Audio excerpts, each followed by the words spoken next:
Okay. Excuse me. I think we are live. So, hello world.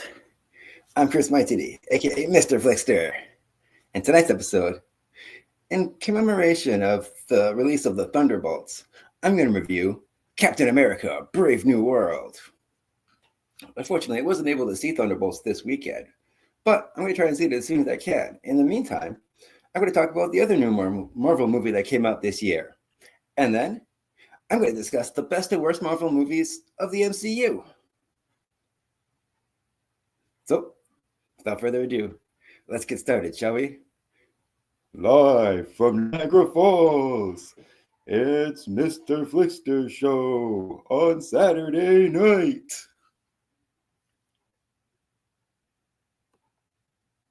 Let's roll the intro. Thank you for clicking on my video.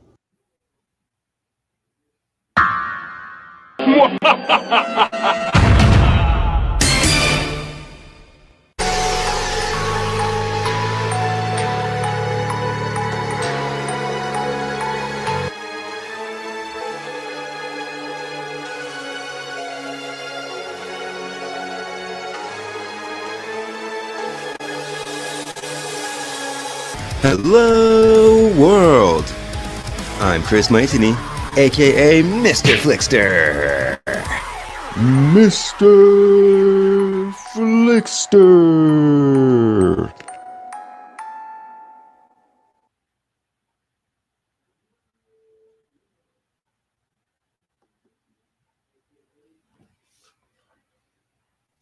So, before we get started, I just want to talk about a couple of things. First,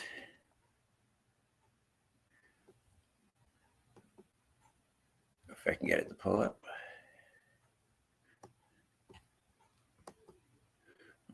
Robert Downey Jr.'s birthday was in April. It was at the beginning of the month. On April 4th, to be exact. And he was born in 1965. So he turned 60 years old this year. Happy birthday, Robert Downey Jr. He's known for a lot more than just Iron Man, obviously. So if I could just share the screen here. Hold on. Take this away. Add this. All right. I'm so glad that I figured out how to share the screen. Let's see, wrong thing. Here we go. So Robert Downey Jr. Here we go. So let's just take a look at his body of work here.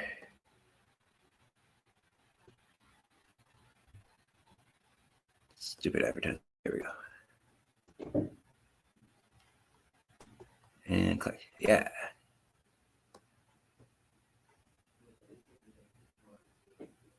Down a little bit. Oh, where'd it go? It should have the filmography. There it is.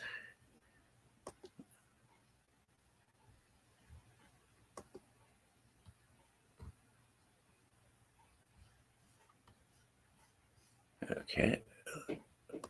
I see right here.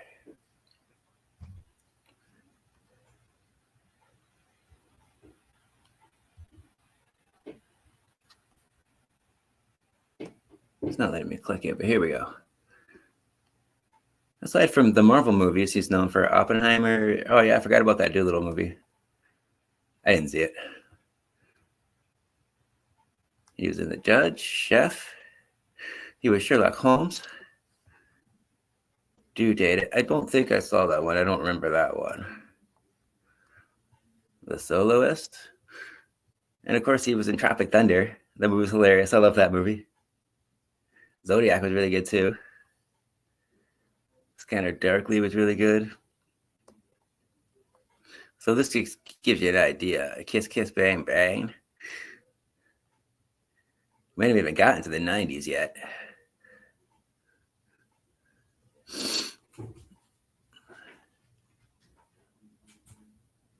So he's had a long, solid career.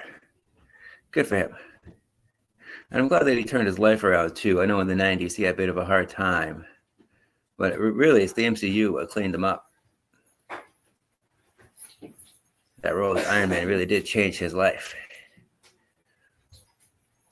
So let's just go back. Here we go. Once again, happy birthday, Robert Downey Jr.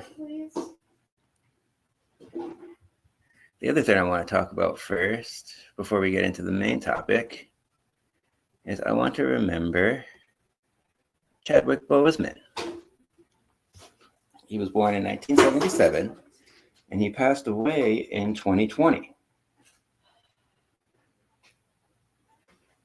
He was 43 years old, and he passed away of colon cancer.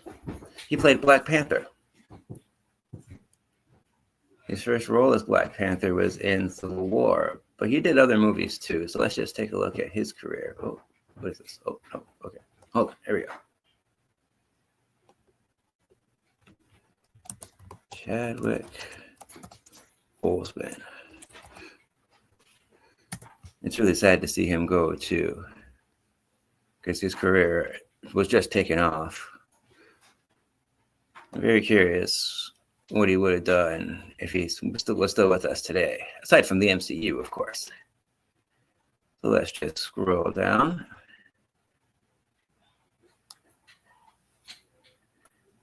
21 Bridges was pretty good. I didn't see Marshall. Of course, Black Panther.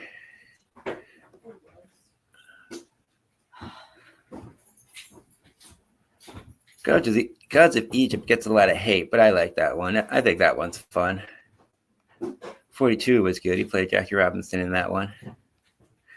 I think that's one of the first things I actually saw him in.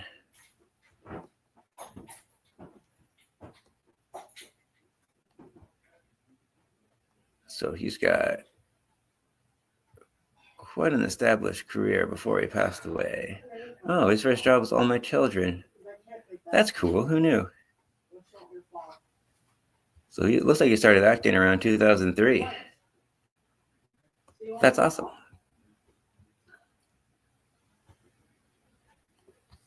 So where am I? Here I am. So rest in peace, Chadwick Boseman. Can we just get a moment of silence for Chadwick Boseman, please?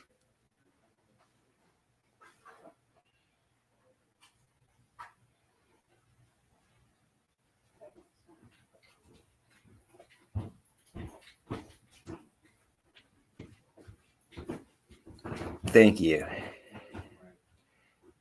Rest in peace, Chadwick Boseman. So, before I get to the main topic, I just want to talk about the weekend box office for last week in a segment I like to call the weekend box office update. So let's just go to, hold on, wait, share my screen. There we go. And now let's go to Box Office Mojo.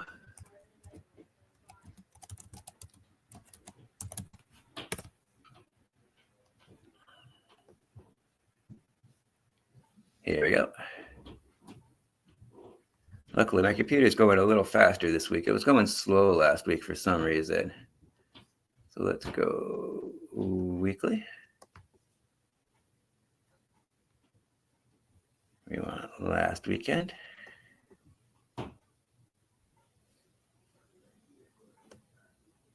So here's the top 10 for the box office last week.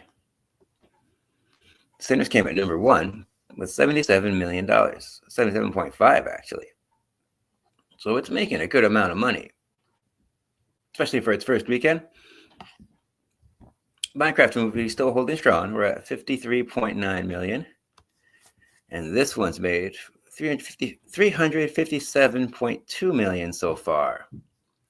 King of Kings is in third with 22.4 million. It's made about 50 million so far. That one's holding strong. The Amateur is still in the top 5. Even though it's lost a lot of theaters, it's still got 9 million this weekend. And it's still in about 3,000 theaters. It's still got 30 million. That's holding strong too. Warfare, I'm not familiar with. I don't know that movie, but it made 6 million and it's got 19 so far. Pretty good. Pride and Prejudice re-release got 4 million. That's kind of cool. Drop. That's the new Blumhouse movie. That made 4.7 million over the weekend. That lost a lot of theaters too, almost half. Wow. And that made, so far, it's got $14.8 million. 8 is Colorful Stage, a movie, Miku Who Can't Sing. Sorry, Colorful Stage, the movie, a Miku Who Can't Sing. That's $3 million so far. Number 9 is The Chosen. Let's hide that. Last Supper 3, 2 million. It's got 11.4 so far. And then Snow White is still in the top 10, surprisingly. It made another $1.8 million over the last weekend. And so far it's grossed $85.2 million. So it still has a long way to go before it recoups its budget. I don't think it's going to. I called that a couple weeks ago. And then A Working Man just got pushed out of the top 10. I reviewed that movie a couple weeks ago, too. That means I made that prediction even longer ago. Wow. Okay, but that got 1.6, and it made 36.4 million. I don't think that made back its money either. So, sorry, Amazon. But great movie. I liked it. You can watch the replay of my review on my channel if you're interested. All right. Where am I? Here I am. So, let's get to the main topic, shall we? I got my Black Panther hat in memory of Chadwick Boseman. Whoa. And I got my Avengers t-shirt. I'm all suited up. I'm ready to go. Hold on, can you see that? There we go.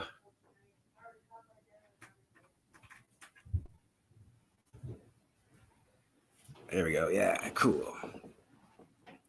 So, I know what you're thinking. Tomorrow's May 4th, so why not do a Star Wars episode? Well, I thought about it, and I was really excited for the new release of the Thunderbolts, and I did plan on seeing it, but then something came up, and I wasn't able to go to see it this weekend. But I still want to talk about Marvel movies because of the new movie coming out. This is supposed to be the end of Phase 5, so I'm very curious where it's going to go from here. So it's a big moment for the MCU. So Star Wars is going to be next week's episode. I'm just going to push it back slightly a little bit so I can talk about Marvel first.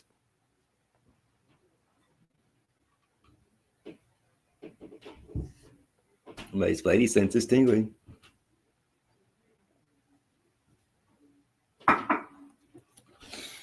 All right, so let's start off with Brave New World. This is going to be a spoiler-free review. This movie came out in February, Valentine's Day, actually, of 2025. So if I can just share the screen real quick. Here we go. Yeah, perfect. And now let's get the poster for this.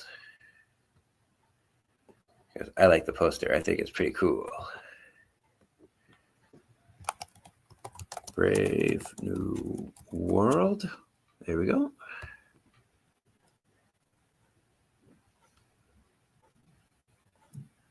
Oh, not that poster.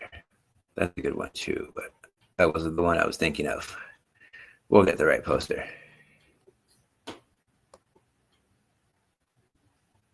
Oh, wrong button. Oops.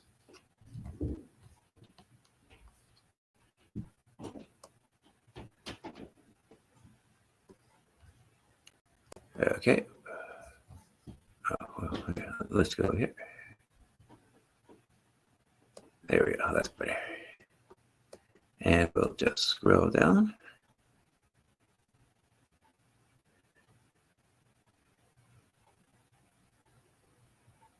There's the one I like. This is the one on my thumbnail. Boom. There it is.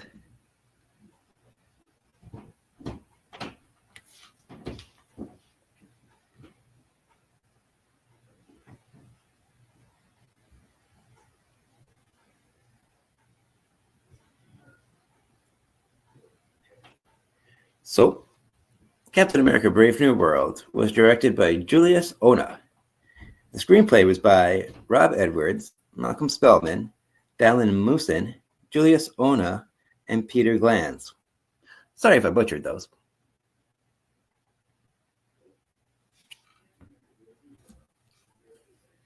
And then here's the synopsis according to IMDb.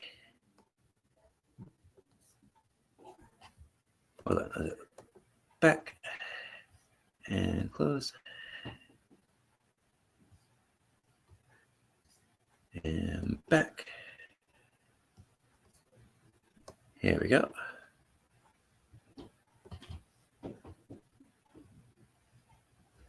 So yeah, here's the synopsis according to IMDb. Sam Wilson, the new Captain America, finds himself in the middle of an international incident and must discover the motive behind a nefarious global plan. It stars Anthony Mackie, Harrison Ford, Danny Ramirez, Shira Haas, Carl Lumbly, Tim Blake Nelson, Giancarlo Esposito, and Liv Tyler. Okay. Go back.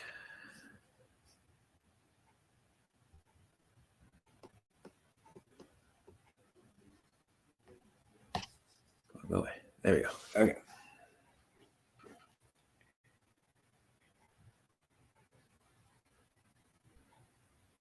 So what I like about this movie, first of all, is it's a lot different than a lot of the later MCU movies. It feels more like the earlier phases, like phase 2 or phase 3, before we got into all this multiverse nonsense. This is not a multiverse movie. I'll repeat that. This isn't a multiverse movie, and it's so refreshing. It kind of feels like Marvel is getting back to its roots. And it makes sense to have the Red Hulk in this, because Captain America and the Hulk have always been linked in the comics. It cleverly becomes a sequel to both the show The Falcon and the Winter Soldier and The Incredible Hulk from 2008, back from phase 1. It also incorporates things from The Eternal, Civil War, and Winter Soldier. So it's nice to have one of those cumulative movies. It's not necessarily an ensemble film, but hold on, let's get this bigger. I also don't want to get dinged for showing too much of the movie. But yeah, like I was saying,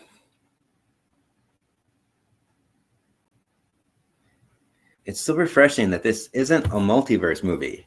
It's a self-contained story, and it takes place within present day, and it all takes place within our world. It's just, it felt like one of the older movies. I missed this when it came out in theaters. I wasn't able to go see it. But after seeing it, I really wish I had. Like, I really enjoyed this movie. Another thing I liked is that also it's a genre film, like the other phases were. This works as a political thriller.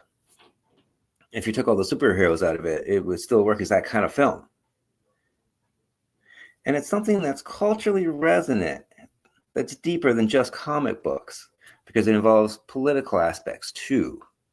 Of course, Captain America has always been inherently political. So it's nice that the movies keep that going. They stay up with tradition. Like, this gives off serious, like, Civil War vibes, or like Winter Soldier vibes, stuff like that. So if you like those movies, you might like this one. For the most part, the action's pretty good. Hold on, let's see if I can get some of these clips here. See if it shows the trailer again. If it scrolls. Here we go. I'm going to leave it muted, though. Oh, stupid sponsors. I'm not sponsored. There we go. Okay.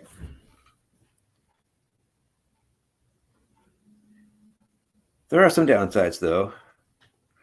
Like, the action is pretty spectacular, but some of the CGI doesn't look very good. Like, I don't like Sam Wilson's new CGI suit supposed to be made of all vibranium because he didn't take the serum in the fucking Winter Soldier show. So he's got to kind of compensate for that when he's fighting supervillains. But yeah, I just don't like how the suit looks. I don't really like how they made the Red Hulk look like Harrison Ford either. I thought that was kind of weird. They didn't try to make the Hulk look like, what's his name? Oh, I know it. I can't think of it. Yeah, but yeah. Oh, I can't believe I'm blanking on his name right now. Wow.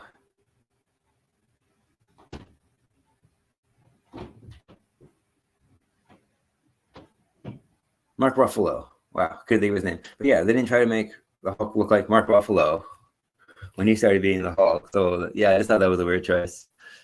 But yeah, here's some of the action scenes. It looks pretty good.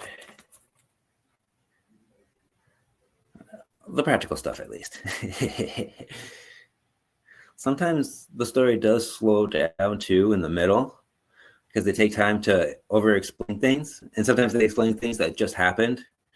So it feels kind of tedious at points.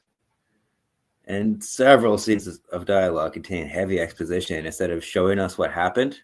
So there's too much telling there for my liking. But Harrison Ford, wow, he gives a commanding performance. That really reminded me of Air Force One. I could just picture him at any point saying something like, "Get off my plane." I would have lost it if he did that. That would have been so cool. That would have been a nice little callback. But it's nice that he took this role seriously, and he really adds the heart to the film. This is really more Thaddeus Thunderbolt Ross's story as much as it is Captain America's story. They both go hand in hand here. I love that part. That's really cool. See, some of the CGI looks really good.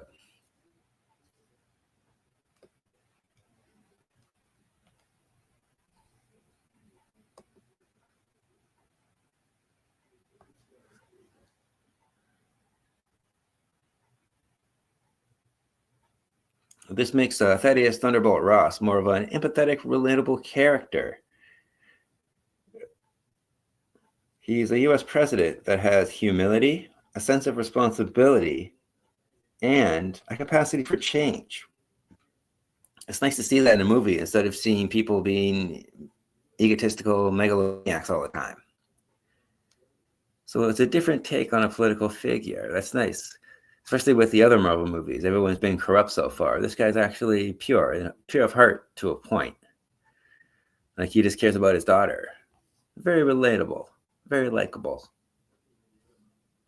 And I know the tired old trope of trying to make villains sympathetic, but he's not really the villain of this story. He's more of a victim.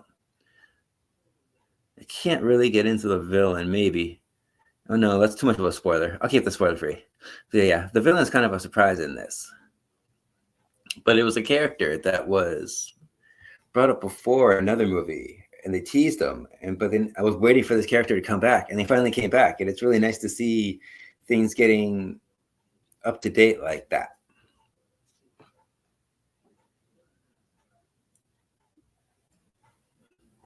It's a nice little follow-up that for a while there, I didn't think we were ever going to get.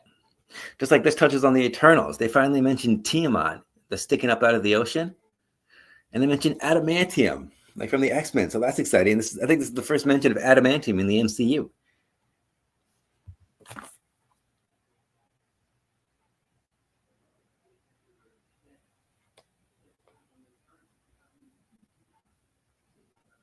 And I do like Anthony Mackie as Sam Wilson. I think he's a good actor. I remember first seeing him in 8 Mile, and it's nice seeing his career blossom throughout like my lifetime. So good for him. I'm glad he got his own show, and I'm glad that he got a follow-up movie. That's very exciting for him. I'm happy for him. And then Danny Ramirez, that's this guy here. You might recognize him from Top Gun Maverick. I think he was in the Falcon and Winter Soldier show too. But he plays Joaquin Torres. And he's the new Falcon. And I think these two, they make a pretty great pair. They're a good team. They have great chemistry.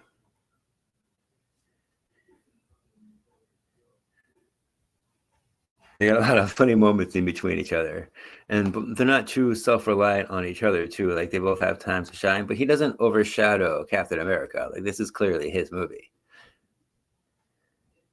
And Giancarlo Esposito plays Sidewinder. He's good, but he doesn't have a whole lot of screen time, and he doesn't have much to do in this movie besides just explain a lot of the exposition that I was talking about. So his role does kind of become inconsequential. And it's well documented that his character was added later on in reshoots, and you can feel it. His scenes do feel kind of tacked on. But his performance is good. He's fun. He's always good. It's nice to see him show up in movies randomly.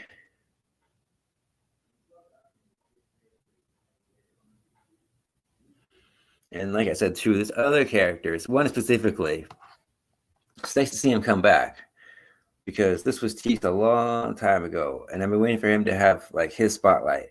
And the payoff is so satisfying. So where am I? Here I am.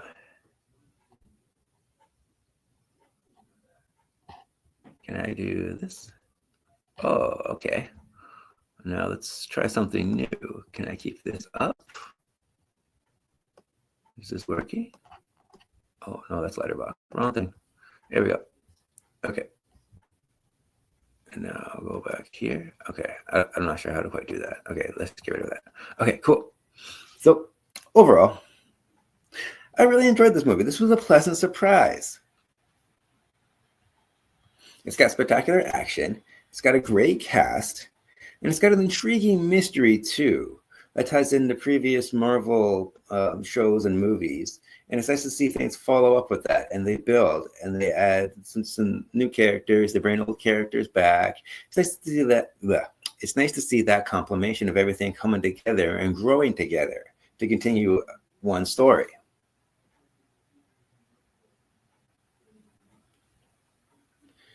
So it's a really fun addition to the MCU because of all these reasons. But for some reason, this movie's been getting a lot of hate online that I've seen that I don't understand. So I really think that you should give this movie a chance, especially if you like movies like Civil War and you like The Winter Soldier or the other Captain America movies. I'm not going to compare this to those Captain America movies because that's a different Captain America. We're on to another generation now. And let's just try and move forward from that. So I'm not going to compare Chris Evans to Anthony Mackie because they're two different characters. I mean, Anthony Mackie started off as the Falcon in the early phases, and then he evolved to this now. So let's just enjoy it for what it is.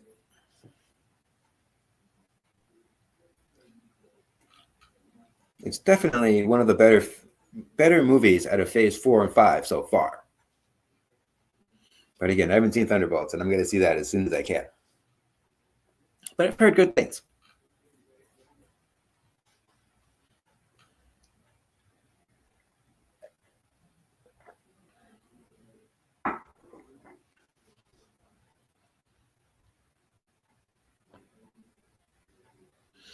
And again, I'm really happy for Sam Wilson. I'm glad that his career is taking off like this, and now he's the star in his own MCU movie. He's earned it. Let's just let him have it.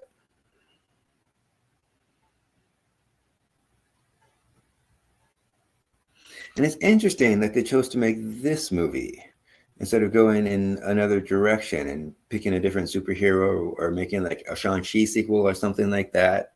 They chose Captain America specifically and the Red Hulk. And I think this might have some tie-ins to Thunderbolts too, but again, I don't want to give like spoilers away.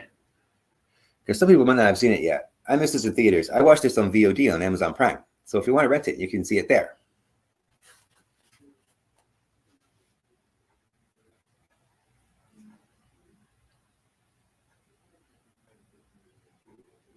So I'm very curious, what does Marvel have planned? What's the reason they made this movie specifically? There's got to be a reason. I know Kevin Feige's got a plan. So look, I want to see how things play out. I'm one of those people. I can never get superhero fatigue. Bring it on. The more, the better.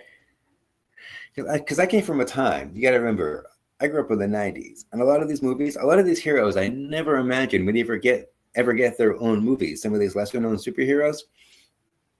So a lot of these movies are like a dream come true for me, and I've waited my whole life for these movies, and I love it. It's great. They're not all fantastic, but I'll get to that later on. I just appreciate what I have because I lived in a world where this didn't exist. My MCU was Saturday morning cartoons.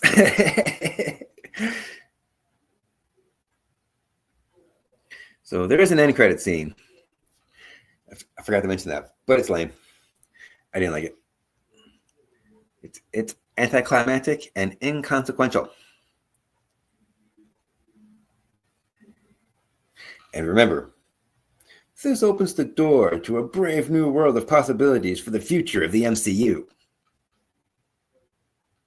So, my official grade for Captain America, Brave New World, is a medium popcorn.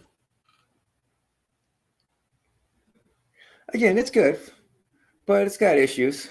I wouldn't consider it one of the better Marvel movies, but I'll get to that right now. Like, it wouldn't make my top 5 or anything, but it's not bad. It's a lot better than what we've gotten. And it's not a multiverse movie. I can't get over that enough. So let's see if there's any comments. No comments, that's okay. But my girlfriend did send me a text. Warfare. It's a surveillance mission goes wrong for a platoon and American Navy SEALs in insurgent territory in Iraq. Oh, okay. She's just telling me a synopsis of that movie. Thank you, beautiful. That's awesome. Now I know. So now, let's talk about some of the best and the worst Marvel movies. The MCU, to be more specific. So I'm not going to count things like the Fox Marvel movies that came out before, or any of like the Sony Marvel movies, like those Spider-Man movies. I'm just talking movies from Marvel Studios.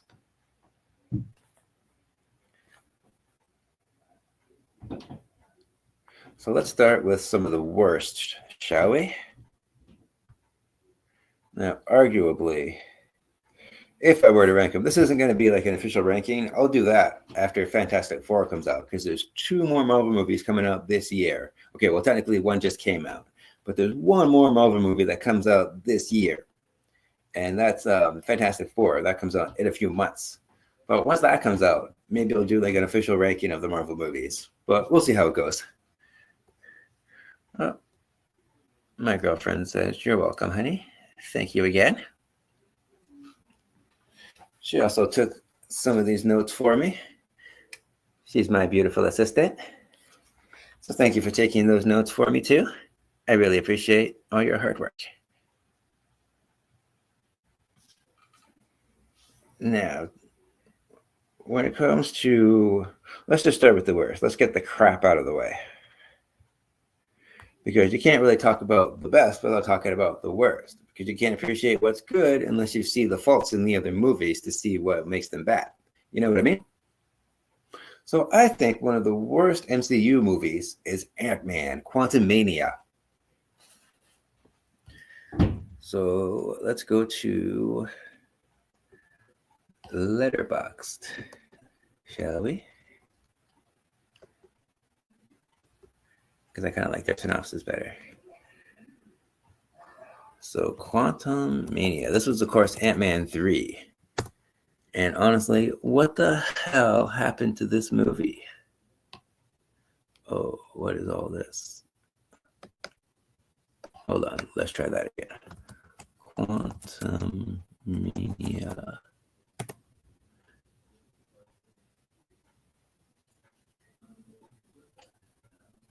Okay, that's weird. This isn't working out. Let's just go back to IMDb then. And close. And search. Because I want to try and get the poster. Uh-oh. Nope, not now. Okay. Ant-Man. Quantumania. There it is. Ant-Man and the Wasp. Quantumania is the official title. And here's the synopsis according to IMDb, because Letterboxd was being a pain. Scott Lang and Hope Van Dyne are dragged into the quantum realm, along with Hope's parents and Scott's daughter Cassie. Together, they must find the way to escape. But what secrets in Hope's mother's But what secrets is Hope's mother hiding? And who is this mysterious Kang? It's directed by Peyton Reed, written by Jeff Levis and Larry Labber. I think Stanley and Larry Labber were the creators of Ant-Man.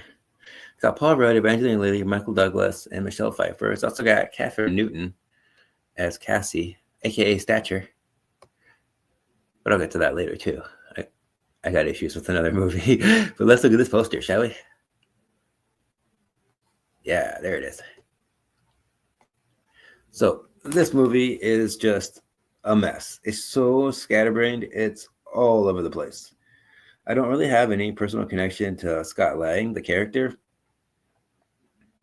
And this movie kind of ruined Kang and the character MODOK. So, like, even when I saw the previews for this, I wasn't quite sure what it was going to be. And I skipped this one in theaters. And even, like, it has little to no impact on the MCU. So, yeah, this is one you can probably skip it. I wouldn't recommend Quantumania.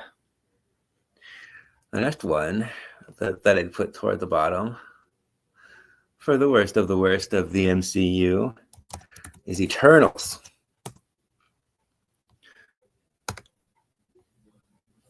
Mainly because this one's boring. And that's like one of the most egregious offenses a movie could do. You can't be boring, at least be interesting. Entertain me. Especially when you have so much going for you.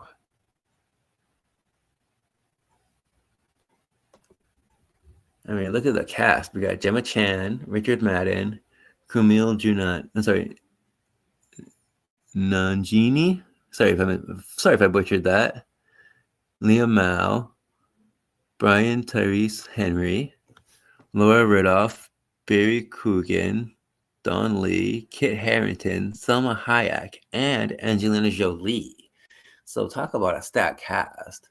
But that's kind of one of the problems with this movie. There's way too many characters. Some of them don't end up mattering. Some of them have side plots that don't get resolved. Some of them don't even really have any involvement in the story. They're just kind of there. And it's not very interesting. It's very slow. It's very long.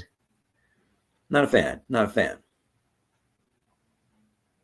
Like, even like when I saw this in theaters, I kept checking my watch, my phone, I mean, because it just kept going and going. And I'd say that this has very little impact on the MCU so far, even though it talks about Celestials and the Eternals are like these godlike figures, and it talks about the Deviants and stuff like that. Like, there's a lot of interesting stuff here, but it's not an interesting movie.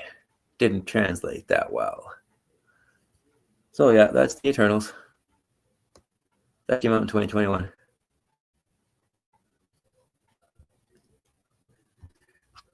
The next one I want to talk about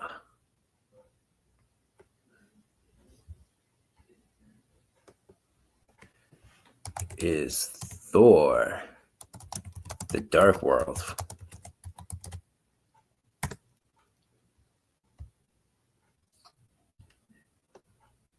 Here it is. This, of course, is Thor 2. Came out in 2013.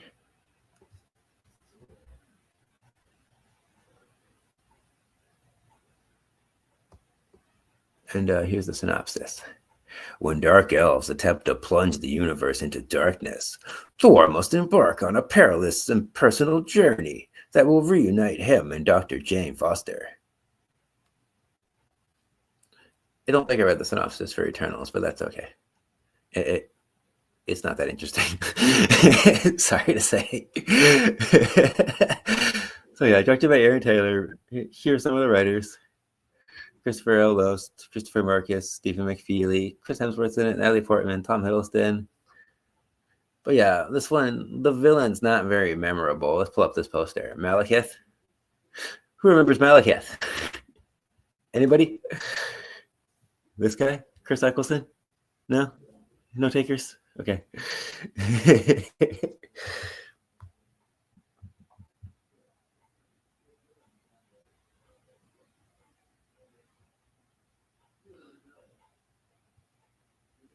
So, my issue with this one is it's not just not very memorable, but it's also not very pretty to look at. It's a very ugly film. You can see some of the colors that were used in the poster. That's translated into the film. It's very muddy looking. It's very, very bland. But I do like the Thor character. I mean, I did read his comics before those movies started coming out. So I have a strong connection to him as the hero. And I did have a pretty good theater experience when this came out. And I'd argue this does have a moderate impact on the MCU. I mean, it did have the ether, which we found out later on was the Reality Stone. And it did have the first mention of the Infinity Stones because of that scene with the Collector. And this movie was redeemed in Endgame.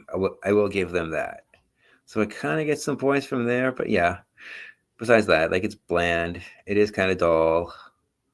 It's kind of boring. It's just one of the weaker ones. So that's Thor: The Dark World.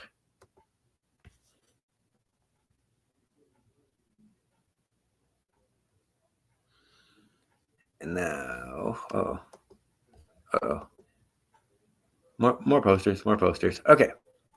The next one I want to talk about real quick is Guardians of the Galaxy Volume 2.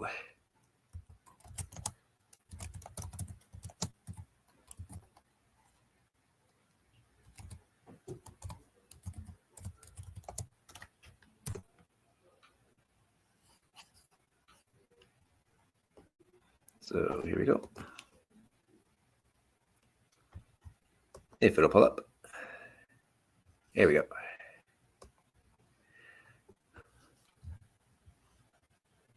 So here's the synopsis according to IMDb. The Guardians struggle to keep together as a team while dealing with their personal family issues. Notably, Star-Lord's encounter with his father, the ambitious celestial being, Ego. This one was written and directed by James Gunn and also written by Dan Abbott and Andy Lanning. You got Chris Pratt, Zoe Saldana, Dave Bautista, Bradley Cooper's in it. Vin Diesel plays Groot, I think. Baby Groot's in this one. I like Baby Groot. Baby Groot's like the best thing about this movie. But here's the poster. The poster's fun. Sometimes the poster is better than the movie.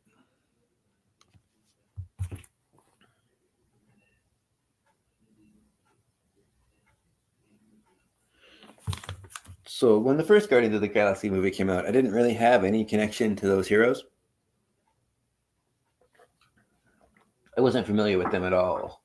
Then when I looked into it, I was surprised to see that the original Guardians of the Galaxies weren't the ones in the movie. So it took a little bit of time to actually find and get into those comics. But yeah, I got really attached to Rocket. Rocket's one of my favorite parts about these movies. Same with Groot. So it's cool that the third one's actually about him, but I like the third one. So this is about the second one. My problem with this one is the humor doesn't really work for me. Some of the humor is very, very mean-spirited.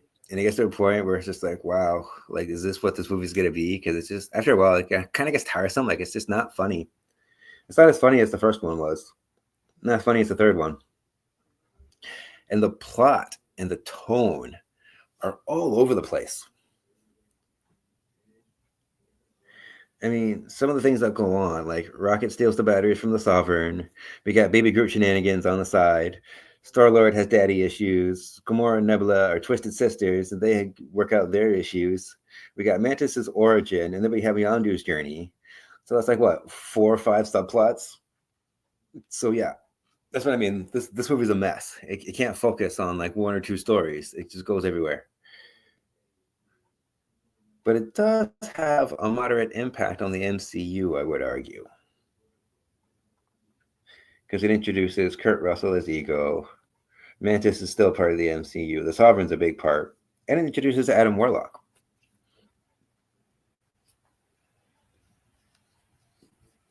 But yeah, again, I put this as one of the weaker MCU movies. I didn't like it very much. And over time, it just doesn't really hold up like the other ones do. So yeah, that's Guardians of the Galaxy Volume 2.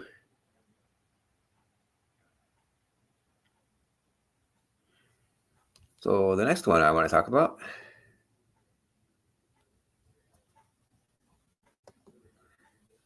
is Iron Man 3.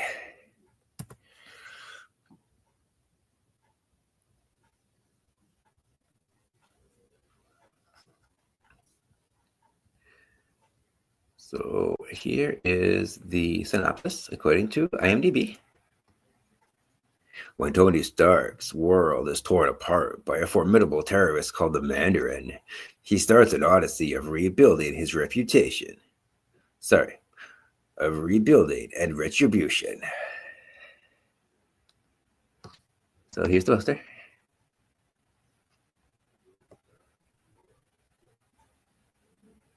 The poster is not bad. Kind of like the classic look that it has, but here's my issue. Aldrich Killian, right here, played by Guy Pearce, is a lame villain. And they ruined the Mandarin at the time. This is such a classic, iconic Iron Man villain. And what they did in this movie at the time, it really made me mad. I couldn't believe they did that. Like, yeah, they kind of redeemed it in Shang-Chi years later, but at the time, this was pretty infuriating. Hold on, I didn't talk about the cast. Guy Pearce is Aldrich Killian. Ben Kingsley plays the Mandarin. Obviously, Robert Downey Jr. is Iron Man. I know most of the cast already. Who'd I miss? Gwyneth Paltrow is Pepper Potts. It's got Jon Favreau as Happy Hogan. And Don Cheadle. This was the first time he was cast as Rhodey. No, sorry, that was the second one. My mistake. But yeah, Don Cheadle returns as Rhodey because he was there in the second one. And I do enjoy the Iron Man comics. Like after that Iron Man movie came out, I started to read more of them. So after getting to know these villains through the comics, it was disappointing to see that in Iron Man 3. That big reveal there with like Trevor Slattery. Not good. But I do like how this movie did reintroduce the 10 Rings. And this is the first MCU Christmas movie. Let's not forget that.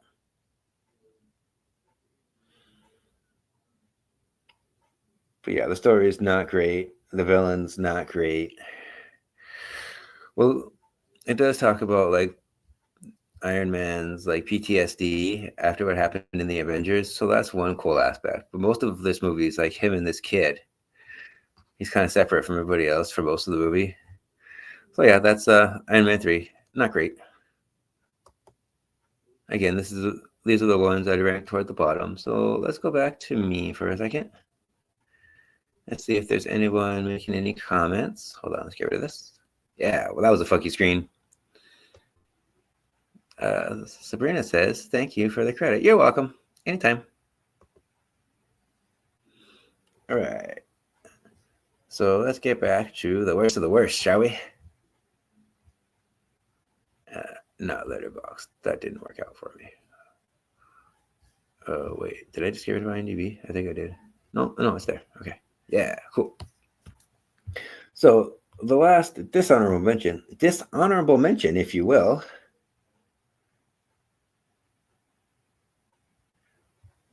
is another one of the more recent movies. It's The Marvels.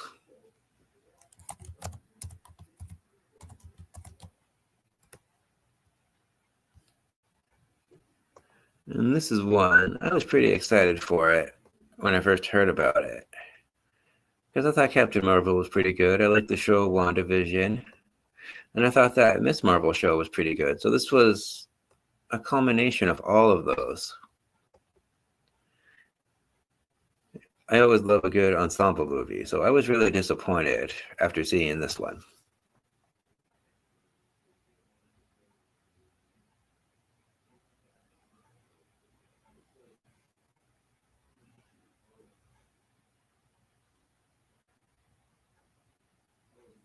So, again, the problem with this one is the plot is kind of all over the place. It's more of a generic superhero movie too. It doesn't really have its own feel. Like some of the best movies from the MCU are genre films. Aside from being superhero movies, they can classify as something else. That's what I liked about Brave New World. It felt like a political thriller on top of being a superhero movie. That's cool. This one doesn't really have its own identity like that. That's why it feels very generic.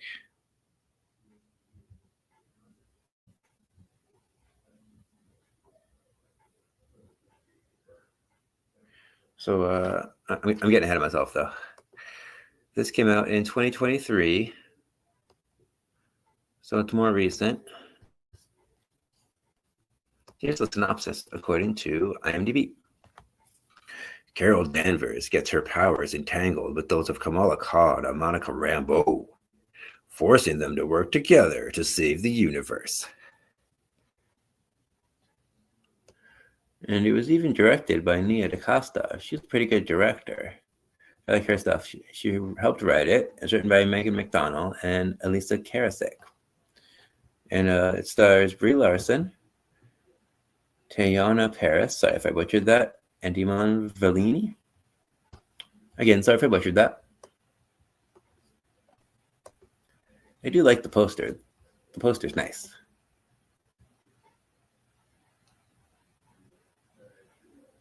So they do try to combine like all their powers to try to be connected, but the story doesn't really make a whole lot of sense. The plot's pretty nonsensical. The pacing's kind of weird too, and the tone's kind of all over the place. Because at one point, like a skull planet gets destroyed, and then another part kind of describes the destruction of Hala, and they call Captain Marvel the Annihilator, but they kind of skip over the whole destruction of Hala. That itself could have been its own movie. Then it's got a singing planet. Then you have the scene with the Flurkin on Saber with when they rescue the people. And then you have the scene with Beast. And the biggest question I have after this movie is where is the Young Avengers movie?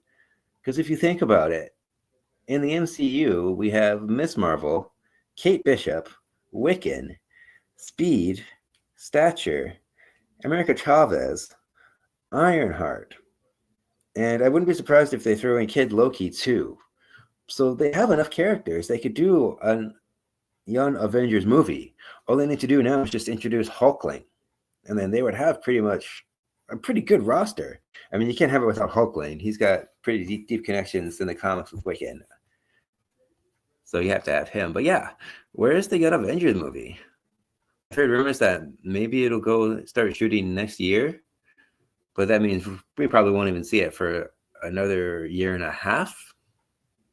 So who knows? But yeah, the tone for this is pretty all over the place. It's got dramatic moments, but it doesn't really take time to reflect on those dramatic moments after they happen. Like we're talking the genocide of a race and the destructions of planets, and they don't really put much thought into it at all. Like that could have been more of a deeper impact, and you feel nothing for these characters. That's a problem. The plot's overcomplicated too. They kind of rip off the plot from Spaceballs. So there's that. She's going around taking like the air off a planet and the water and different elements off the planet to fix her planet. But that's the thing too. The villain in this is not memorable. I keep having to look up who's the villain.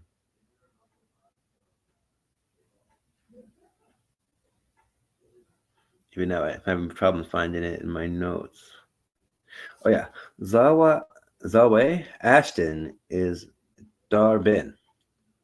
Sorry for butchered that. But yeah, Dar-Benn is a very generic, forgettable villain.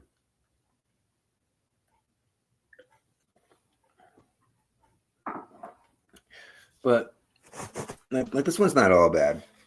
It's got some pretty cool action scenes. there's this scene involving teleportation that's cool. When the three of them get transported to three different places while fighting villains at the same time. So it gets cut in between the three different places and they get swapped around. It's pretty clever how they do it. I do like that scene. And that scene with the Flurkins trying to save the people on Saber, I thought that was pretty funny too. That was clever. And the singing planet was fun, but it felt odd. It felt kind of out of place. That's the best way to explain this movie. It's kind of like the teleportation. This movie's all over the place.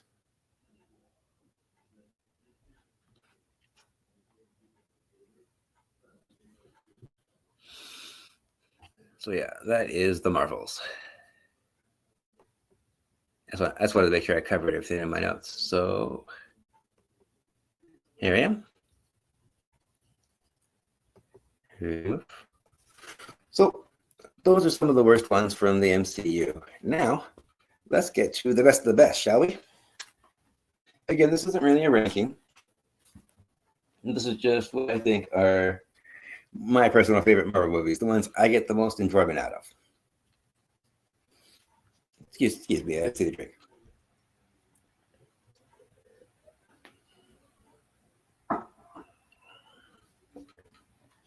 So, the first one I want to mention is Avengers: Age of Ultron.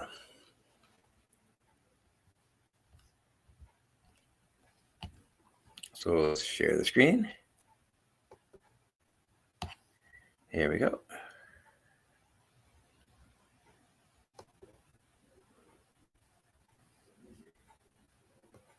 So let's get that poster up. And first of all, I think this movie is mistitled, but that's okay. It's not really an Age of Ultron. It's more like Weekend of Ultron, but minor details, right? It's hardly an Age of Ultron. I'm still waiting for him to come back, by the way. Bring Ultron back to the MCU. We seriously need Ultron back. And we need more Red Hulk. I think I forgot to mention that before. That's one thing about Brave New World. Seriously lack of Red Hulk. But that is one of the best scenes in the movie, don't get me wrong. It's just nice to see Hulk being Hulk again. So yeah, here's the poster. I love this poster. This poster's great. You got the heroes here. You got Vision in the background. You got the swirl going on. That's cool. Love it. So this one was directed by Joss Whedon. It was written by Joss Whedon, Stan Lee, and Jack Kirby. Stan Lee and Jack Kirby were the creators. The budget for this movie was $250 million. And it grossed $1.4 billion at the box office. Can't you believe it?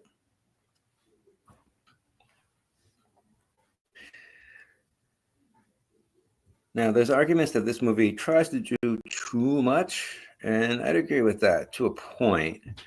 But I think it has a pretty good pace. I think the story works. It works for me. I like it. And this movie did have a pretty big impact on the MCU. I mean, it introduced Scarlet Witch and Quicksilver. Sure, Quicksilver didn't stick around, but still, Scarlet and Vision. It also made a little bit more sense of the Infinity Stones at the time because we were still learning. But here's the synopsis, according to IMDb. When Tony Stark and Bruce Banner try to jumpstart a dormant peacekeeping program called Ultron, things go horribly wrong, and it's up to Earth's mightiest heroes to stop the villainous Ultron from enacting his terrible plan.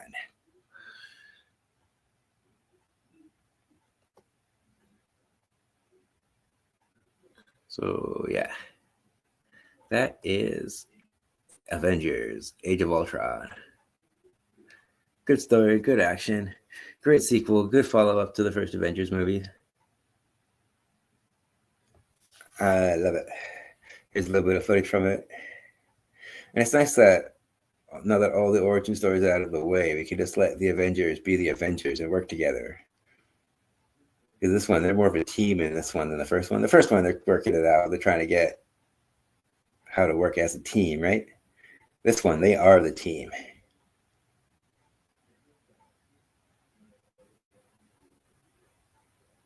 got some pretty good practical effects too. Some of this action's cool. So yeah, that's Age of Ultron. The next, excuse me, the next honorable mention is a more recent one. It was actually my favorite movie of 2024, Deadpool and Wolverine.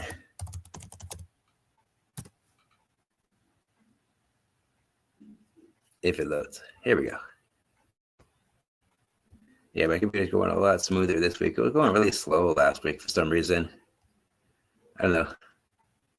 Ups and downs, right? The poster. I love this. Ugh, stupid ads. I'm not sponsored. Yeah, here. That's so cool. It's got that classic 90s comic book movie vibe. And I mean that as a compliment. You can tell just by looking at this, this is going to be a lot of fun. I was so excited for this. I bought tickets for this like 3 weeks in advance because I wanted to get good seats. And in my theater, it was cool. It did this thing called Screen X. I don't know if you have this at your theaters, but it played it on the big screen, obviously, but it also projected it on the walls. So it felt like some of the action, it felt like you were just surrounded by the movie. Well, you were, but it really made you feel surrounded by the movie, and it put you inside the movie. I thought it was a pretty cool experience. So if you ever heard of Screen X, I recommend you try doing that. That was fun. So yeah, here's the synopsis according to IMDb. Deadpool is offered a place in the Marvel Cinematic Universe by the Time Variance Authority, but instead recruits a variant of Wolverine to help save the universe from extinction.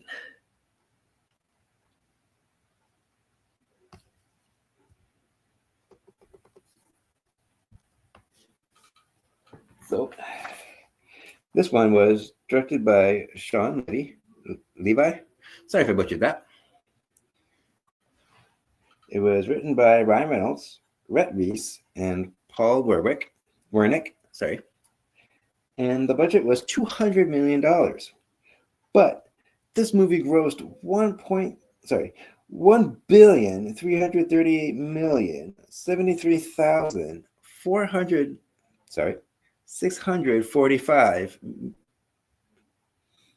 Yeah, that's a lot of money. I'll try that one more time. 1,338,000. No. Sorry, last try. 1,338,073,645. Yeah, that's a lot of money. I think that was one of the highest grossing movies of that year.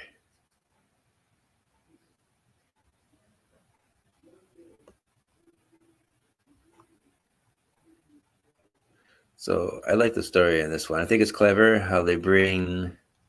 Oh, stupid ad. Let's not have sound. Okay. But yeah, it's clever how they bring Wolverine back without disrespecting what happened in Logan. They still keep the continuity there because it's all about multiverse, right? Variants, different people in different places. And there's a lot of different Wolverines in this movie. I like how they do that. It's not just different Deadpool, but there's different Wolverines. The action's really good. This movie is hilarious. No matter how many times I watch it, I laugh out loud. Hold on, let's get rid of all this. Let's just do the poster. Okay, poster's back. But yeah, Hugh Jackman and Ryan Reynolds have great chemistry. They play off each other so well. They're the heart of the movie. They really are. Their friendship. And I bawled like a baby the 2 times I saw this at the end. I saw this twice actually, and both times I couldn't help it. And even when I watch it at home on Disney Plus, like I can't help it. This movie it gets to me. It's so emotional because again, this goes back to like 2000, the first X-Men movie, and they have a nice little sequence during the credits too that pays tribute to those movies. So it's very moving too. It's not just funny; it's heartfelt. So yeah, that's Deadpool and Wolverine. Highly recommend. I like how it's rated R too. They don't water down Deadpool at all. They let Deadpool be Deadpool, and they let Wolverine be Wolverine. And those fight scenes between the two of them, oh my god, I couldn't believe like how violent they were. But again, very welcome. I'm glad it's in tune with the first two Deadpool movies. It doesn't feel like a PG-13 version because they tried to do a PG-13 Deadpool. Once Upon a Time in Deadpool, basically they re-edited that movie and tried to make it work so it could be PG-13, but it wasn't as good. They had to cut so much out of it. They had Fred Savage come in and they did like this like Princess Diary kind of thing in between some of the scenes to kind of fill in the blanks. And you could tell that's why they did that. There just wasn't enough runtime because you just can't do a PG-13 Deadpool. Not gonna work. So the next honorable mention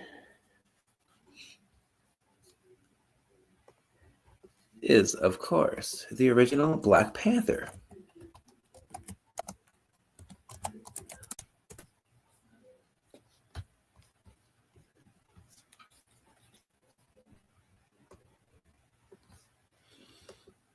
And this came out in 2018.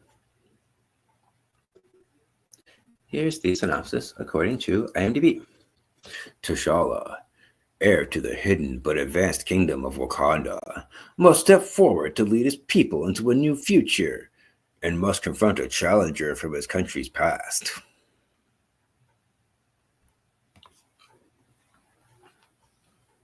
So let's get the poster. I love this poster. This is one of the better posters, in my opinion, too.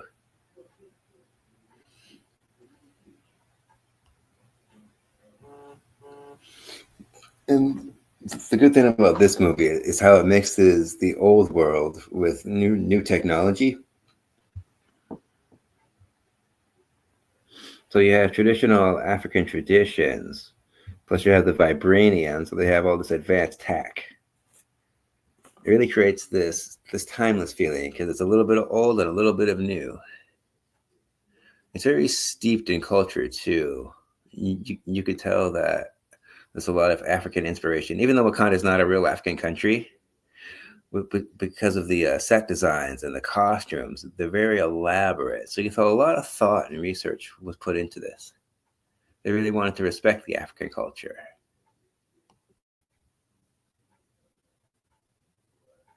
And Michael B. Jordan as Killmonger, he was a great villain.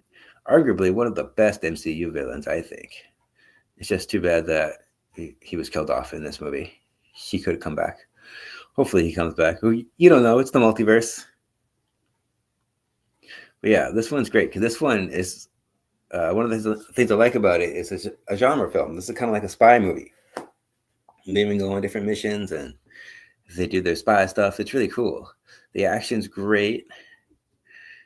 It's got a lot of very topical themes too because it gets political at times. It has to do with like classes and class systems and the rich versus the poor, that kind of thing. It's very reminiscent of like Hamlet too. And the Lion King. I've heard comparisons to the Lion King. That's fair. I mean, Lion King was based off Hamlet. So yeah, that's Black Panther. Once again, rest in peace, Chadwick Boseman.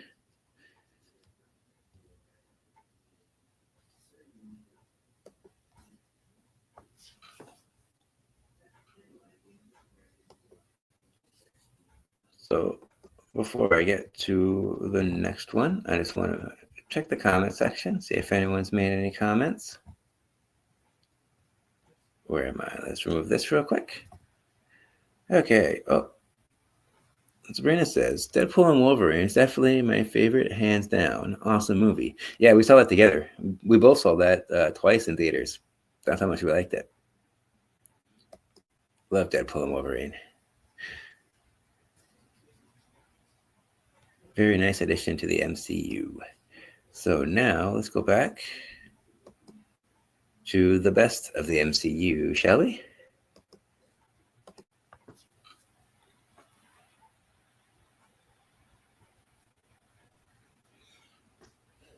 The next one I want to talk about is Avengers Endgame.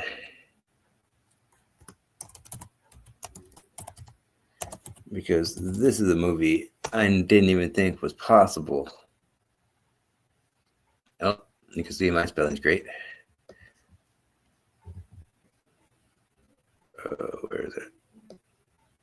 Okay. Let's try that again. Avengers Endgame.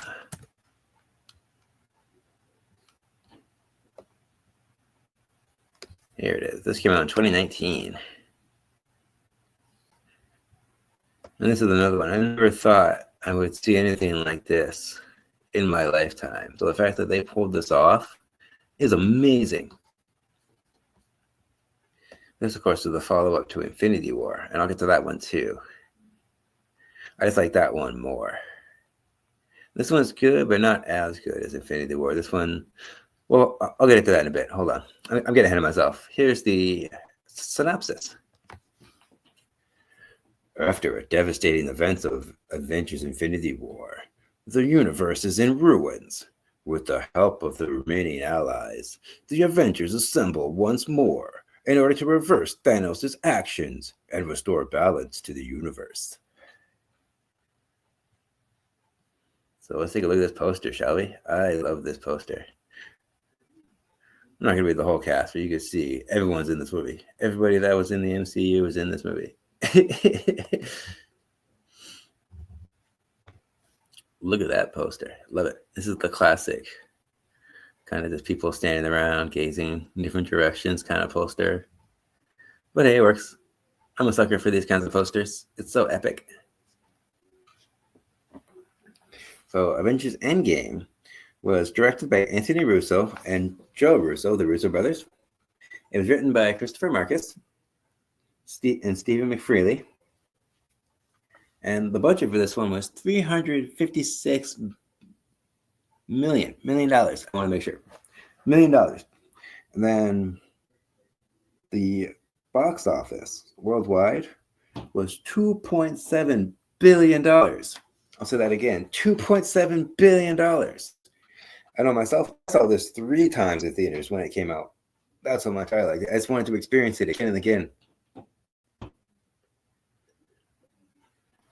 Because this is what the first 3 phases in the MCU have been building up to. Like Infinity War was like the first half of that story, and this is kind of like the other half. So yeah, you could argue that Infinity War and Endgame are one movie in 2 separate parts. Because otherwise it'd be way too long as one movie. But yeah, this is a pretty good follow-up. I do have a few issues with it. Like, it is kind of slow in the middle. And a lot of it does feel kind of redundant because it kind of feels like a greatest hits of the MCU because they do this time travel thing where they revisit all their MCU movies. But that's what I was kind of talking about with Thor: The Dark World. Thor goes back and he talks to his mom and he gets his hammer back. And he kind of redeems that movie because he kind of adds a little more context to that movie and he gives that movie a little more meaning. So I do appreciate that, how I can lift another movie up that I didn't think very highly of before.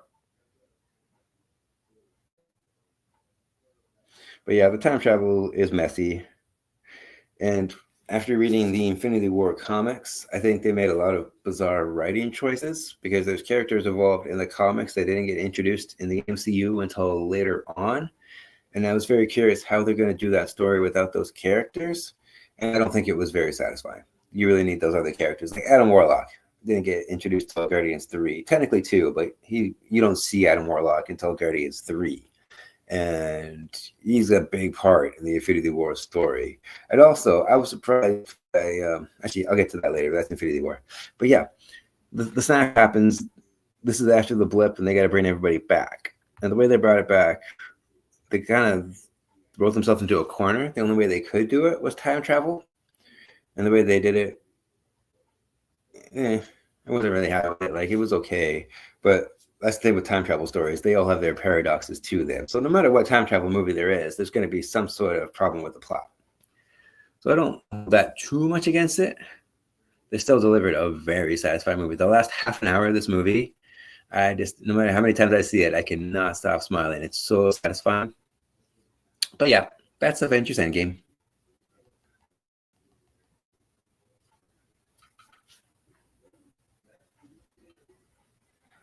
The next one I want to mention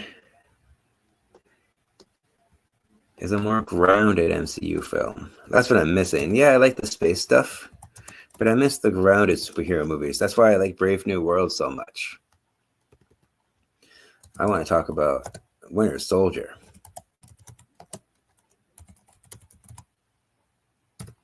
Oh my God, I cannot spell. The secret's out. Like and subscribe if you can't spell. I got plenty of that for you. Oh my God. I'm just going to type Winter Soldier. Winter Soldier. There it is.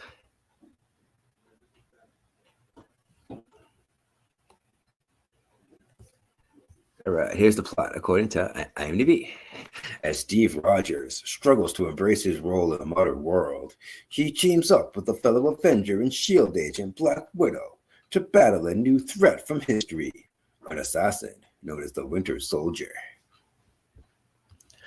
And I think it's nice that they actually took an entire movie to explain the complication of the relationship between Steve Rogers and Bucky Barnes, because of the first Captain America movie. He was a big part of that movie, and this really does feel like a sequel to the first Captain America movie.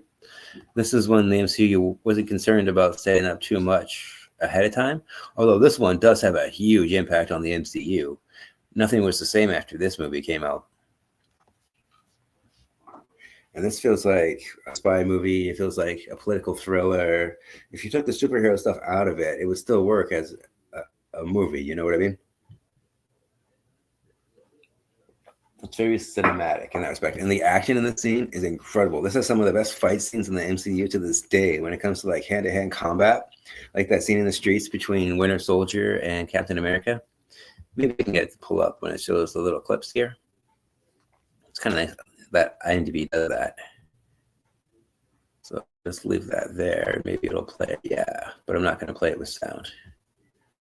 Would you go away? Thank you. But yeah, everything about this movie just feels so cinematic. And it's the kind of movie that never gets old. You can watch it again and again and again. And there's things that you notice each time you watch it that you don't notice before. I love when writers put that much thought into a movie.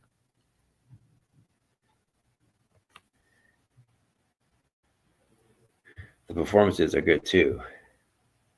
You really get a good sense of the friendship that was destroyed between Captain America and Bucky Barnes, and how hard this is. Oh yeah, Robert Redford's in this too. I forgot about that.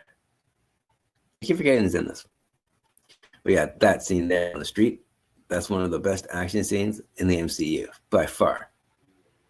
When he fights Captain America in the street. It's mostly practical effects too, if you look. So I really appreciate that.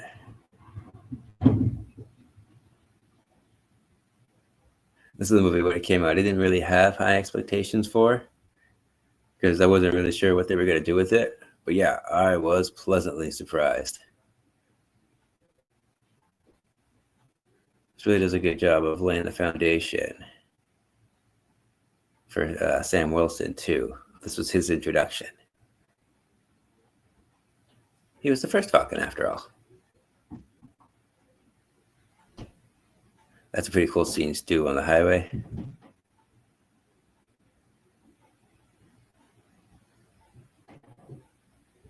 So yeah, that is Captain America, Winter Soldier.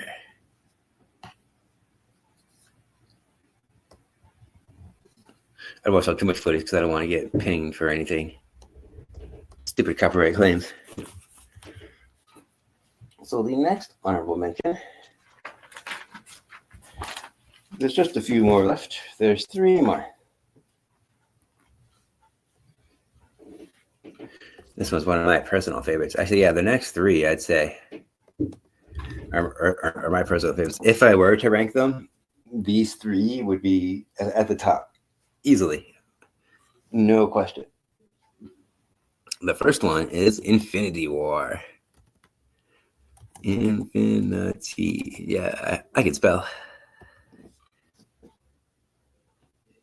I love this poster too. Come on. Load up. Suit up and load up. Let's go. Here we go. I love this poster.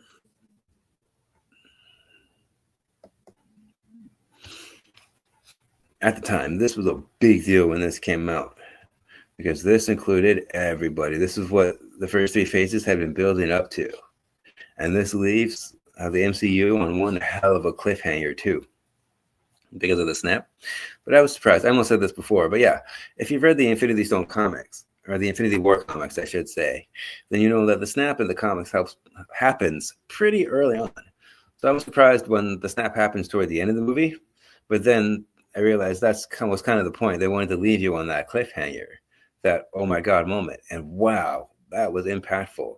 It's kind of hard to believe that this is all one movie too, because it starts off, it feels like a Thor movie, and then it feels like a Captain America movie, and then it feels like a Guardians of the Galaxy movie, and then it feels like an Iron Man movie. Like it just the way it shifts between one character to the next, and the way it brings all these characters together. It's really cool. I really love that scene in the beginning when they fight in New York. It's Doctor Strange, Spider-Man, and it has Iron Man, and they're all working together. And there's a lot of team-ups in this movie. Like that's the thing too. They work great together, but there's team-ups in this movie that I didn't realize were good team-ups until we got them. Like having Thor team up with Groot and Rocket. That was hilarious. That's one of the best parts of the movie.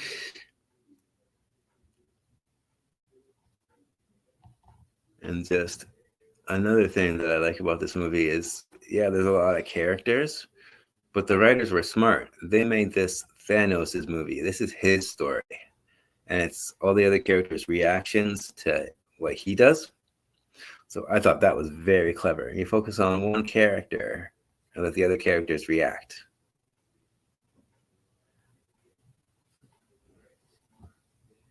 The whole thing about this movie just feels so epic. And it's amazing that they even pulled it off. A very satisfying conclusion to phase 3, the beginning of the conclusion, if that makes sense. That's kind of an oxymoron, but hey. Come on, go away.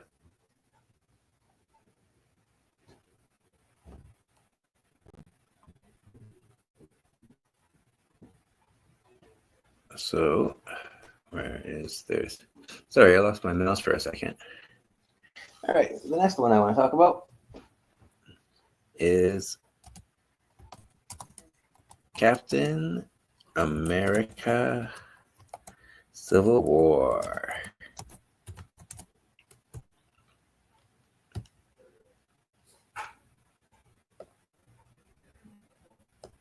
There's a few reasons why this is easily one of my favorites in the MCU.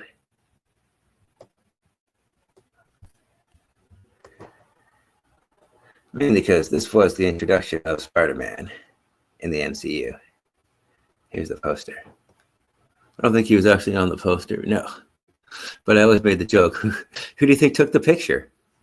That's why Spider-Man's not in it. But yeah, I love this poster. This poster is great. This was also the introduction of Black Panther.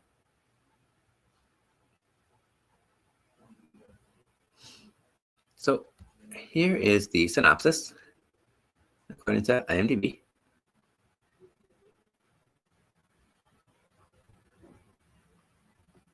If my screen will cooperate, here we go. There we go. Stupid ads. Not sponsored. Okay. Here's the synopsis. Political involvement in the Avengers' affairs causes a rift between Captain America and Iron Man. Because this one is all about the Sokovia Accords. Which again, this has had a huge impact on the MCU. One of the biggest impacts. It's still affecting the MCU. Kind of like how Infinity War and Endgame still affect the MCU. Because that had the snap and the blip. This had the Sokovia Accords. After this, nothing was the same. And not only does it feel like, well, it kind of feels like an Avengers movie, even though it's not technically an Avengers movie, but it really does feel like a sequel to Winter Soldier. I mean, one of the best parts was early on in the apartment. There's that fight scene between Bucky, Captain America, and these other soldiers. I think they're S.H.I.E.L.D. Don't quote me on that. Play trailer. Uh-oh. No sound. I guess we got to play the ad first. I'm not sponsored. Okay. No, that's not what I want. Okay, go away. But anyways, yeah. That first scene, that fight, it starts off in the apartment. And I like how it's different stages. It starts off in the apartment, and then it goes to the rooftops, and then it goes to the streets. And it's just so cool the way it transitions from one place to another to another. Very fluid action scene. I like the way it's shot. I like the way it's edited. A lot of action scenes are shot too close. So when they're edited together, it's kind of hard to tell what's going on. But this one takes place in a stairwell, and it's mainly shot in like wide and medium shots. So you can see what's going on the stairs. People are falling down. People are getting caught on the steps.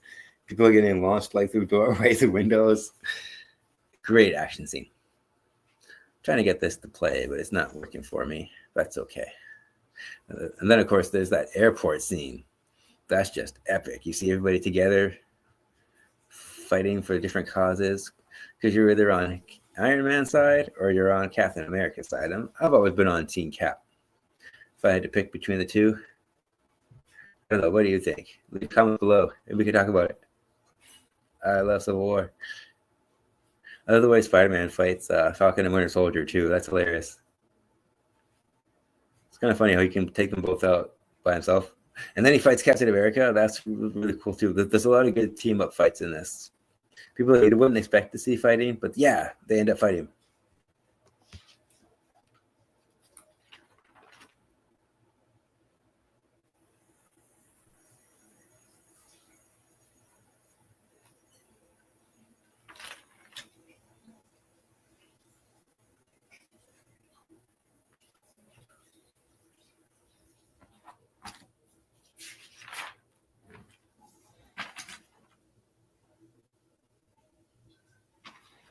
Okay. So yeah. Oh, sorry. I meant to have that down a little further. Okay. So there's actually a few more than I realized, but that's okay. We'll get through these quickly. The next one I want to talk about is the original Iron Man.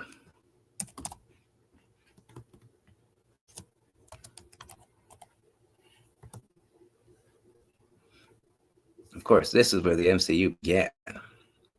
And if this movie wasn't as good as it was, we wouldn't have the MCU.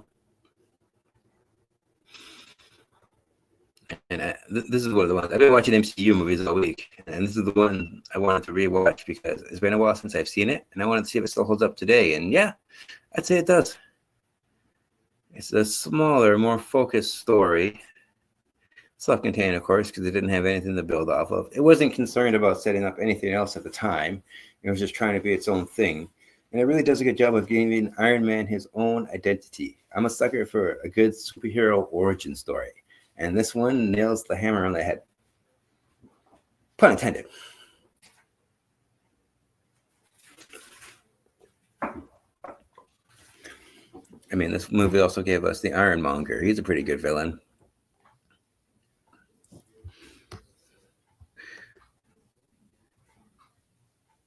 I'm getting ahead of myself, though. Here's the synopsis. After being held captive by an Afghan... Let's try that again. After being held captive in an Afghan cave, billionaire engineer Tony Stark creates a unique weapon. Weaponized suit of armor to fight evil.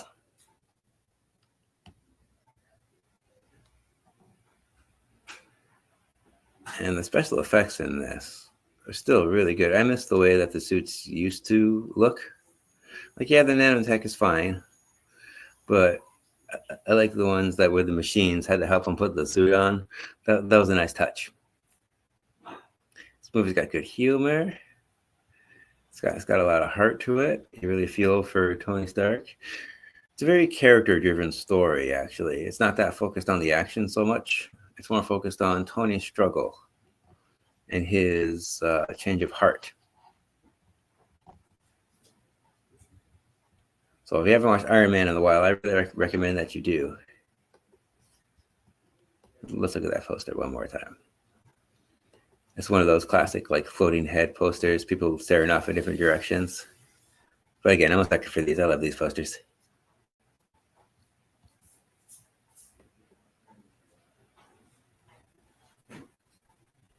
The next one I want to talk about because it's been a while since I watched this one too. So I wanted to rewatch it to see if it still holds up, but it does. The first Avengers. Now, it's easy to forget because this movie came out in 2012. If you're alive at that time, it's easy to forget how monumental this was at the time. Because this was completely unheard of. No movie studios dared to do this before. But we had independent movies. There was an Iron Man movie, there was a Thor movie, a Captain America movie, and a Hulk movie. And then this movie was the first time they were all together in one movie. That was huge. Even though it's only like 5 or 6 heroes. And Hawkeye and Black Widow both showed up in other movies before that too. She showed up in Iron Man 2, and he showed up in the first Thor movie. But anyways, yeah, this is the first time they were all together on the big screen. And this is one of the rare MCU movies where they just let the Hulk be the Hulk. Because I don't like the direction they took in the Endgame movie with the Smart Hulk thing. And it all happened completely off screen too. So it's like, WTF? You couldn't at least show us that and give us that payoff that you set off in Infinity War? But anyways, this movie is great because it was Loki that ultimately brought them all together, and the Tesseract, which were introduced in this one. It's a good common accumulation of all those movies put together. It's funny, it's heartfelt, it's focused. And at the time, I didn't think that it was possible. I didn't think I'd ever see an Avengers movie. And then when I saw it, it was so good. I was very pleasantly surprised by just how good this was. It really came together. So this one was directed by Joss Whedon. It was also written by Joss Whedon and Zach Penn. And it's nice how they've brought everyone together.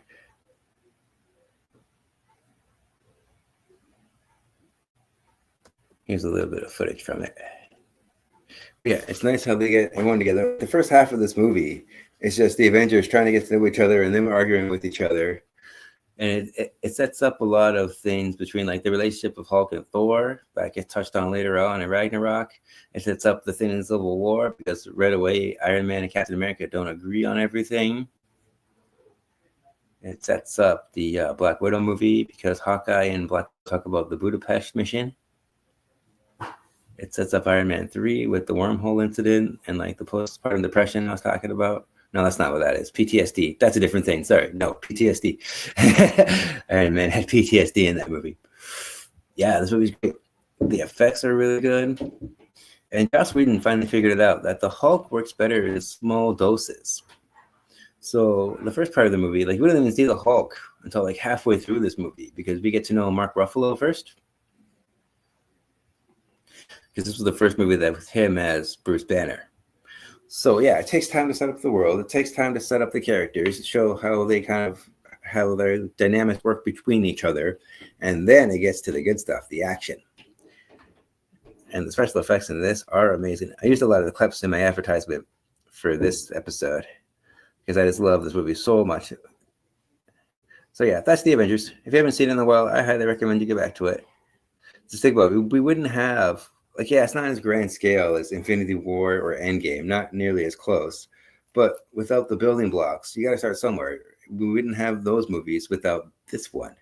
And if they didn't figure out how to do this one first, the other ones wouldn't be as good. Make sense?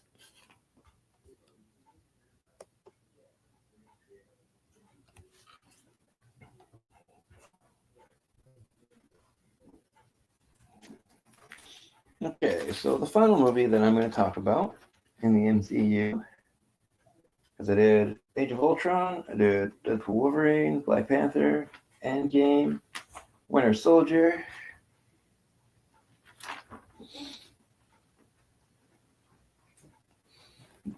I'm not sure if I mentioned it, but the budget for Winter Soldier was $170 million. And then the worldwide total was $714 million. Black Panther was $200 million. And then that one earned $1.3 billion. $1.3 billion. Wow. Endgame, I did mention 2.7. I had problems reading that number. Just mentioned Civil War. That cost $250 million, and it ended up earning $1.1 billion. Infinity War, I think I mentioned that one, but just in case, a little recap. $321 million, and it earned $2 billion. So Letter of the Two, not only were they good stories, a lot of these were huge financial successes. And I'm so glad that the MCU is still going. I just hope they get back on track, because nothing beats these earlier movies, in my opinion. Yeah, some of the ones I mentioned were from some of the later phases, but I just prefer more like condensed stories, more focused stories, more character-driven. That's the most important thing. So now, the last movie I'm going to talk about, my personal favorite movie of the MCU, Spider-Man: No Way Home. There it is. Oh, where is it? There it is.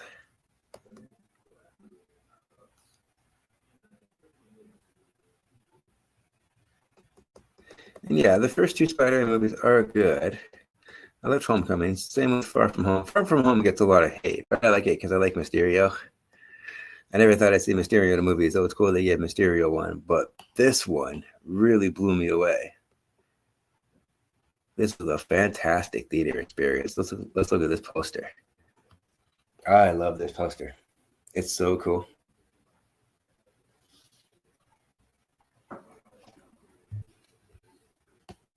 So here is the synopsis according to IMDb.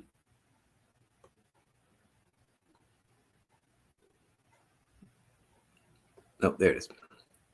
When Spider-Man's identity is now revealed, Peter has asked Doctor Strange for help.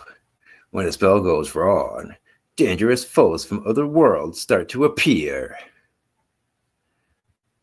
And this movie is cool because I never thought I would see Tobey Maguire play Spider-Man again, or Andrew Garfield play Spider-Man again. Not to mention all the villains that came back in the previous Spider-Man movies, the Sony Spider-Man movies. So technically, because of this movie, all those other Sony Spider-Man movies are now part of the MCU. But I mentioned that before. I didn't count those. I'm just talking about specifically Marvel Studios movies. But yeah, the fact that they brought back all these villains with those three Spider-Man, and I like how it's not just a cameo. The three Spider-Man actually work together for most of the movie. You see their interactions together. You see them lift each other up. You see how each one shines as Spider-Man because they have their different personalities, and each one is reflected from those previous movies, just like the villains. Oh, let's get rid of that ad. I'm not sponsored. I also like how Doctor Strange is included. This is one of the better multiverse movies, in my opinion. Like, yeah, it gets tiresome after a while, but at the time, it was fairly new. But you had Willem Dafoe come back. You had Doc Ock come back. Alfred Molina, couldn't think of his name at first. You had Jamie Foxx come back. Oh, Sandman came back. I can't think of his name right now. But yeah, let's look at that cast before I get into like the filmmakers and the budget and stuff like that. So it was directed by John Watts. He did the first two Spider-Man MCU movies. It was written by Chris McKenna, Eric Summers. Stanley created Spider-Man, of course. Stars Tom Holland, Zendaya. Let's get into this cast, though. I tried to use my memory, and it only works so well. Go away, Ad. There you go. Batalon came back as Ned Leeds. I don't know where that came from. Jack. Happy's in there. Yeah, Jamie Foxx came back. Willem Dafoe. Marisa Tomei plays May, of course. Where's the other villains? Oh, here it is. I don't know how to say that. Reese Effens plays the Lizard. It's cool to see him come back. Charlie Cox even had a cameo as Daredevil, so this is the first time he appeared in the MCU. That's pretty exciting. Thomas Hayden Church. I couldn't think of his name. He played Sandman.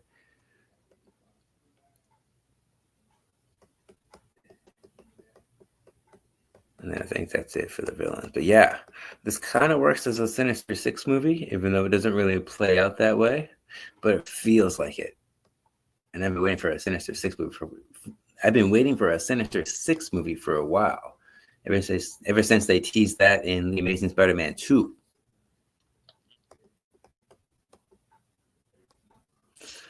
So even though the plot kind of starts off kind of flimsy, the reason why Peter Parker goes to Doctor Strange is kind of lame, but that's not really the point of the story. The point of the story is to have everybody from the past movies come back. It's kind of like another Endgame kind of, but not to that scale.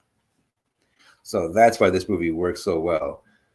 Not just the nostalgia, but just the way they include all these things that I didn't really think were possible. And the way that the action goes and the story, it works very well. And I just can't get over how cool it is to see these three Spider-Man characters working together for a common goal. It's nice to see the follow-up for some of these villains too. You really get to see Tom Holland's Peter Parker become Spider-Man.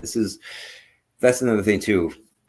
The three Spider-Man movies in the MCU really work as Tom Holland Spider-Man's origin story. I thought they were going to completely skip over it from the beginning in Homecoming because they didn't touch on being bit by the spider or Uncle Ben or anything like that. And then this movie happens. And it really makes you look at everything else differently. And the MCU was never going to be the same after this movie too. This has such a huge impact on the MCU.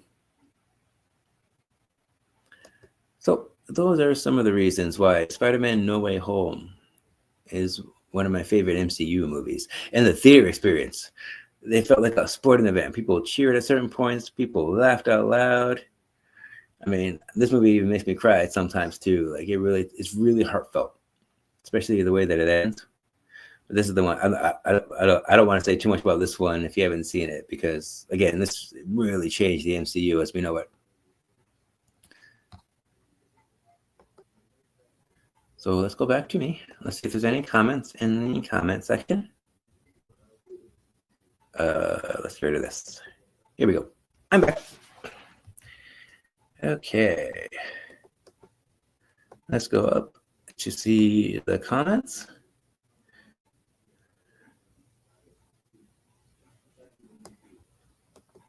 So Sabrina says Black Panther was actually found in Iguazu Waterfalls Missionary in Argentina.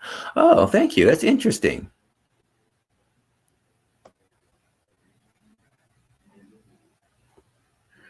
My sister thinks that the Winter Soldier's hot. Thank you for that.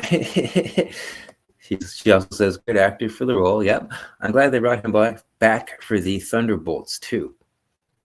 Most of the movies in them for a reason, because they kind of tie into the Thunderbolts a little bit. So I'm glad.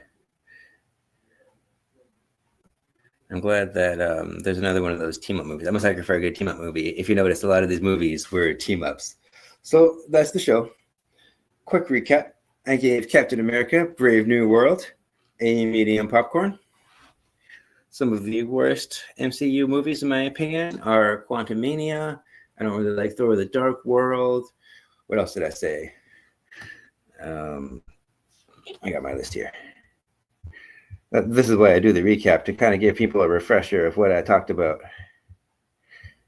If I can just get to my notes. There we go.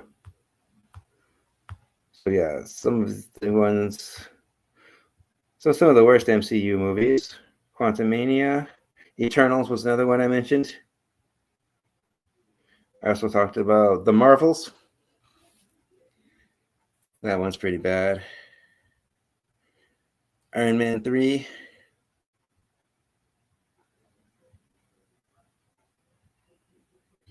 And Thor: The Dark World. Those are the worst. Some of the best: Spider-Man No Way Home, Civil War, Infinity War, the original Avengers, the original Iron Man, of course, in Infinity War and Endgame. I also recommend Black Panther, Deadpool and Wolverine, and Age of Ultron. So, what's your favorite MCU movie? Which one do you think is the worst? Leave comments below and we can talk about it. That's my show for tonight. I hope you liked it. If you like what you see and you want to see more, please like and subscribe. And do you like my shirt? Can you see it?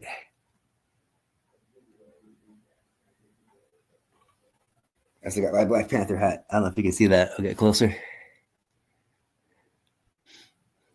Yeah. Wakanda forever. Highly recommend Black Panther. Rest in peace, Chadwick Boseman. That's it for me, though. Have a good night.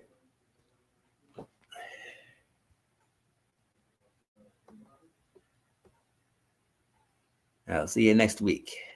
Same time, same channel. Consistency is key.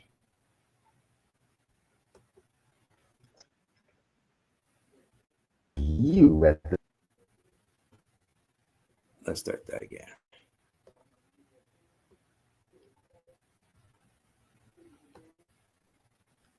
Yeah, full screen. Yeah. So, until next time. I'll see you at the movies. Have a great day.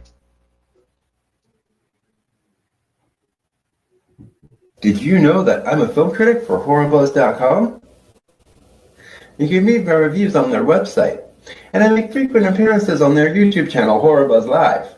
So I'll leave links below for that too.